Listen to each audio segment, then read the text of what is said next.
How crazy am I?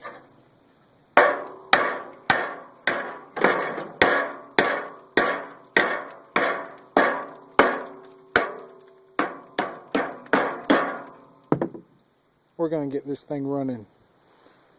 Oh yeah.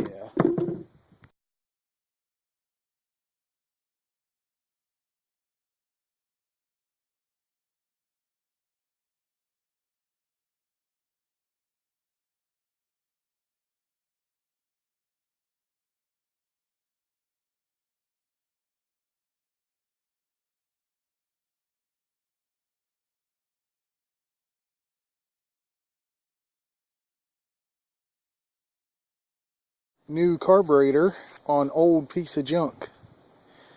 It smokes just as much as the biohazard, although it's probably smoking because it's been sitting up for 23 years. But that's a 2009 carburetor there on a 1983. But I put some gas in it and it's not coming through.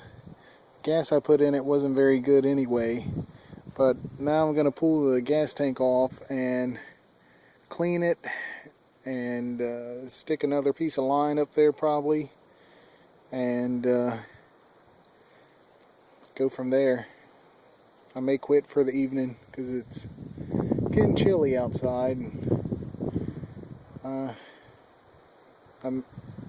would, before I start on anything else, I'd love to get this engine running halfway decent. But it's got a new carburetor on it now.